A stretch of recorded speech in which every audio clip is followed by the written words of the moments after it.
ایک دکھ بھری سچی کہانی۔ ایک بہن کہتی ہیں، ایک دن میں اپنے گھر کی صفائی کر رہی تھی، اتنے میں میرا بیٹا آیا اور شیشے سے ایک شاہکار گرا دیا اور وہ ٹوٹ گیا۔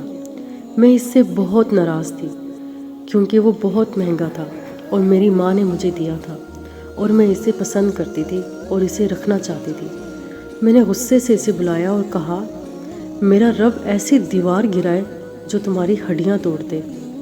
بہن کہتی ہیں، سال گزر گئے اور میں اس بددعا کو بھول گئی اور مجھے اس پرواہ نہیں تھی اور نہ ہی مجھے معلوم تھا کہ وہ آسمان پر چڑھ گئی ہے۔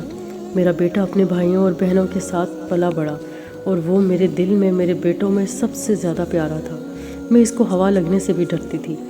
وہ میرے لیے اپنے بھائیوں اور بہنوں سے زیادہ نیک تھا۔ اس نے تعلیم حاصل کی، گریجویشن کیا، ملازمت حاصل کی اور میں اس کے لیے بیوی تلاش کر رہی تھی۔ اس کے والد کی ایک پرانی عمارت تھی اور وہ اسے گرا کر دوبارہ تعمیر کرنا چاہتے تھے۔ میرا بیٹا اپنے والد کے ساتھ عمارت کی طرف گیا اور مزدور منہدم کرنے کی تیاری کر رہے تھے اور اپنے کام کے درمیان میرا بیٹا اپنے والد سے دور چلا گیا اور کارکن نے اسے نوٹس نہیں کیا تو دیوار اس پر گر گئی۔ میرا بیٹا چیخا اور پھر اس کی آواز غائب ہو گئی۔ کارکن رک گئے اور سب پریشان اور خوفزدہ ہو گئے۔ انہوں نے بڑی مشکل سے اس سے دیوار ہٹائی اور ایمبولینس آئی اور اس کا جسم لے جانے کے قابل نہ رہا تھا کیونکہ شیشے کی طرح گر کر ٹوٹ گیا تھا۔ تو انہوں نے اسے بڑی مشکل سے اٹھایا اور انتہائی نگہداشت میں منتقل کیا، اور جب اس کے والد نے مجھے خبر کی تو میں بے ہوش ہو گئی، اور جب مجھے ہوش آیا تو گویا اللہ تعالیٰ نے میرے آنکھوں کے سامنے وہ گھڑی بحال کر دی ہو جس میں نے بچپن میں کئی سال پہلے اس کے لیے بددعا کی تھی، اور مجھے وہ بددعا یاد آ گئی اور میں روتی رہی یہاں تک کہ میں دوبارہ ہوش کھو بیٹھی۔ جب ہسپتال میں مجھے افاقہ ہوا تو میں نے اپنے بیٹے کو دیکھنے کے لیے کہا۔ میں نے اسے دیکھا اور کاش میں نے اسے اس حالت میں نہ دیکھا ہوتا۔ ان لمحوں میں دل کی دھڑکن رک گئی اور میرے بیٹے نے آخری سانس لی۔ میں نے روتے ہوئے کہا، کاش وہ دوبارہ زندہ ہو جائے اور گھر کے تمام فن پاروں کو توڑ دے، بس میں اسے نہ کھو دوں۔ کاش میں گنگی ہو جاتی اور اس کو بددعا نہ دیتی۔ کاش لیکن کاش لفظ کا وقت پورا ہو چکا تھا۔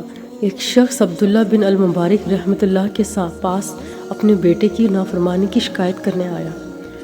ابن المبارک نے اس سے پوچھا، کیا تم نے اس کے لیے بددعا کی؟